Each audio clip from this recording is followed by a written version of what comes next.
જોહાર મિત્રો. તો આજે જે આપણે 4 મે છે સોમવારના રોજ આપણે જે માર્કેટમાં એનાલિસિસ કર્યું હતું અને જે આપણે શુક્રવારે ફ્રાઈડે જે માર્કેટ બંધ હતું પણ તે દિવસે પણ આપણે વિડીયો અપલોડ કર્યો હતો અને જે આજનું માર્કેટ છે એના રિલેટેડ આપણે એનએસસી ડેટાના થ્રુ એનાલિસિસ કર્યું હતું કે આપણો જે 23,900નો જે આપણો સપોર્ટ હતો મતલબ 23,400નો જે સપોર્ટ હતો એ આપણો સ્ટ્રોંગેસ્ટ હતો. ને જે માર્કેટનું મોમેન્ટમ છે એ પણ બુલિશ બાજુ જવાનું હતું ને ગેપ અપ ઓપનિંગ હતું આપણું. તો તમે જોઈ શકો કે માર્કેટ ઓપનિંગ સાથે એક ગેપ અપ સાથે માર્કેટ શિફ્ટ થયું હતું અને જે ફર્સ્ટ કેન્ડલ છે માર્કેટની એ તમે જોઈ શકો કે માર્કેટે ફર્સ્ટ કેન્ડલે જ એક 5 મિનિટ ટાઈમ ફ્રેમ આપણે જોયો તો 180ની આજુબાજુ માર્કેટે કેન્ડલ ફોર્મ કરી હતી. તો આપણે મોર્નિંગમાં પણ એક ટ્રેડ લીધી હતી કે જે આપણો પ્રીવિયસ ડેનો હાઈ હતો તે માર્કેટના બ્રેક પર જ આપણે ટ્રેડ લીધી હતી. પણ ઘણા લોકો એમાં ટ્રેપ પણ થયા હશે. એ લોકોને એમ લાગ્યું હશે કે આ કેન્ડલ ફોર્મ થયા પછી ઘણા લોકોએ એન્ટ્રી લીધી હશે ને એ લોકોને લાગેલું હશે કે આજે માર્કેટ ફૂલ્લી બુલિશ છે તો કોલ સાઈડમાં ઘણા લોકોએ એન્ટ્રી લીધી હશે. પણ આપણે જે એનએસસી ડેટા છે તેમાં આપણે જે તમે જોઈ શકતા હતા કે માર્કેટમાં જે 24,200નો એરિયો છે જે આપણે તમે જોઈ શકો કે 24,200નો એરિયો છે માર્કેટનો અને જે 24,300 છે એ સ્ટ્રોંગેસ્ટ હતો માર્કેટમાં અને એ એરિયામાં માર્કેટમાં સેલર વધારે હતા. તો તમે જે આપણે એનએસસી ડેટામાં જોયું કે માર્કેટમાં 300નો એરિયો સ્ટ્રોંગ હતો. કેમ કે આપણે જે ફર્સ્ટ હાઈએસ્ટ હતો એ આપણો 24,200 હતો અને સેકન્ડ હતો એ આપણો 24,300નો હાઈએસ્ટ હતો. તો આપણે ત્યાં ખ્યાલ આવી ગયું કે માર્કેટ 24,200ને બ્રેક કરી શકશે પણ 24,300 હજુ શિફ્ટ નહીં થયેલું. શિફ્ટ થઈ ગયેલું હોત તો માર્કેટ હજુ આપણે 24,300ની આસપાસ જોવાનું મળતે.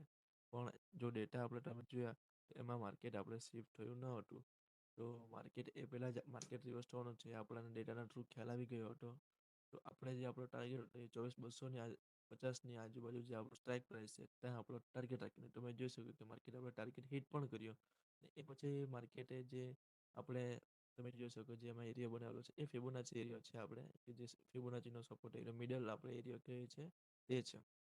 માર્કેટે જોઈ શકો કે આ 1, 2, 3 અને 4 માર્કેટે 4 વાર આ માર્કેટે ટચ કર્યું પણ આપણને તારી કન્ફર્મેશન ક્યારે મળે કે માર્કેટમાં જોઈ શકો કે એરિયામાં પણ માર્કેટે ઘણું સાઇડ વે થઈ ગયું હતું અને એ રિજેક્શન કરવા માટે માર્કેટ બ્રેક પણ કર્યું હતું.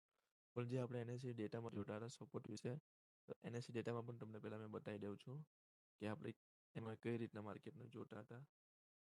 તો તમે જોઈ શકો માર્કેટમાં કે જે આપણા આ એરિયો છે તમે જોઈ શકો 24,000માં તમે જોઈ શકો કે માર્કેટ હાઈએસ્ટ વોલ્યુમ સાથે ફોર્મ થયું ટાણું એટલે મતલબ આપણે જે 24,000નો સપોર્ટ હતો એ સ્ટ્રોંગ બની ગયેલો હતો. એના લીધે આપણે ચાર્ટમાં પણ જોયું કે માર્કેટ આ એક ડોજી ફોર્મ કરી એટલે આપણે ડબલ કન્ફર્મેશન થઈ ગઈ કે એ એરિયામાં એને માર્કેટ ઇનડિસિઝન પોઝિશન ફિલઅપ કરી હતી કે એ માર્કેટમાં બાયર અને સેલર બંને એક્ટિવ થઈ ગયા હતા.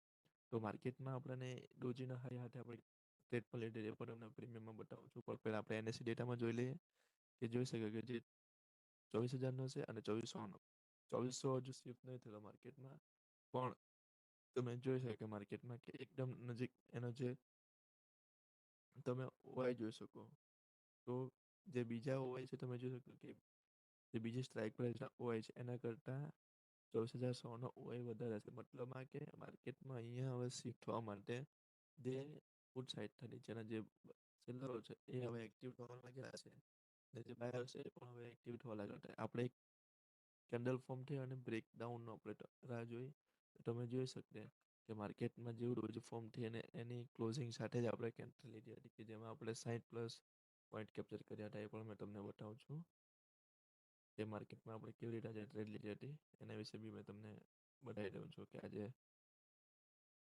તો તમે જોઈ શકે માર્કેટમાં જે આપણે ડોજી ફોર્મ થઈ હતી તો જે આપણે ઇન્ડેક્સના ચાર્ટ અને પ્રીમિયમના ચાર્ટ એ આપણે સાથે જ રાખ્યો હતો. જેવું આપણે તમે જોઈ શકો કે માર્કેટ જે રીતના એથી ડોજી ફોર્મ થઈ એની એક્ઝિટ હાથે જે ક્લોઝિંગ કરશે હાઈને ડોજીનો હાઈને તે ટાઈમે આપણે એક એન્ટ્રી કે જેમાં આપણે ટાર્ગેટમાં આપણો જે હતો એ ટાર્ગેટ આપણે જે ઇન્ડેક્સનો ચાર્ટ જે નેગેટિવ મૂવ હતો તેનો જે ફર્સ્ટ કહી શકીએ આપણે કે જે લોઅર હાઈ હતો માર્કેટનો ત્યાં સુધી આપણે ટાર્ગેટ રાખ્યો હતો તે ટાર્ગેટ આપણો હિટ પણ થયો હતો અને આપણે 10 સેન્ટની આજુબાજુ મતલબ 60 આજુબાજુ આપણે પોઈન્ટ કેપ્ચર કર્યા હતા. ને જે આપણે ટ્રેડ લીધી હતી એ પણ મેં તમને બતાવું છું કે કઈ રીતના આ જ સ્ટ્રાઇક પ્રાઇસમાં આપણે લીધી હતી અને કેટલાનું પ્રોફિટ કર્યું મેં. આજે મેં સ્કેલ્પિંગ જ કરી હતી. મોર્નિંગમાં પણ સ્કેલ્પ કર્યું હતું અને જે આફ્ટરનો ટાઈમ છે એ પણ મેં ક્લોઝિંગ જ કરી હતી. તો આપણે કાલનું માર્કેટ વિશે બી જાણી લઈએ કે માર્કેટમાં તમે જોઈ શકો કે અત્યારે 24,000નો સપોર્ટ એ સ્ટ્રોંગેસ્ટ એરિયા બનીને રહેલો છે.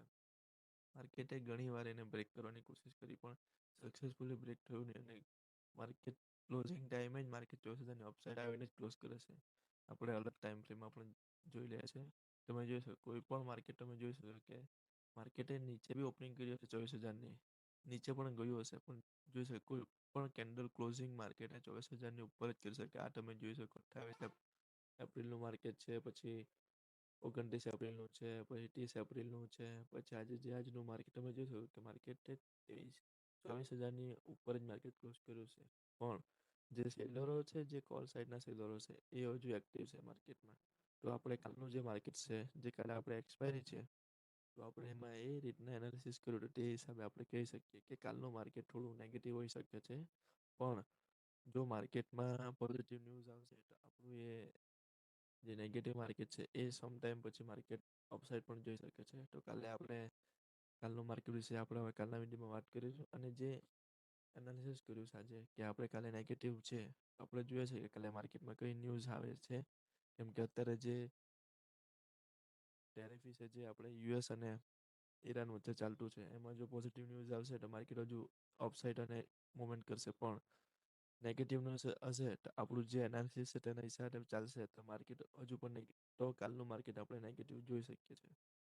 તો લાસ્ટમાં મેં તમને જે આપણું ટ્રેડ હતી ને કેટલાનો પ્રોફિટ કર્યું હતું એ પણ મેં તમને બતાવી દઉં છું. હાલો તમે જોઈ શકો છો કે આપણે જે એન્ટ્રી લીધી હતી જે આજે મોર્નિંગમાં જ મેં જો માર્કેટ હતું તો આપણે જે વાત કરી હતી કે મેં મોર્નિંગમાં સ્કેલ્પ કરી તેમાં જે મારી ક્વોન્ટિટી સમથિંગ 520ની આસપાસ મારી ક્વોન્ટિટી હતી. તેમાં જોઈ શકો કે મારા જે આફ્ટરને એ પછીનો મારો ટોટલ પ્રોફિટ મતલબ 34,000ની પ્લસ 34,000 પ્લસ હતો. તો કાલે આપણે એક હવે એક્સપાયરી છે ને કાલનું જે આપણે જે માર્કેટ છે એ કઈ રીતનું આપણે કામ કરતું છે અને કઈ એનાલિસિસ આપણે એમાં કામ આવશે અને કઈ સ્ટ્રેટેજી કામ આવશે એ આપણે હવે કાલના વિડીયોમાં વાત કરીએ. તો જય જોહાર, જય આદિવાસી.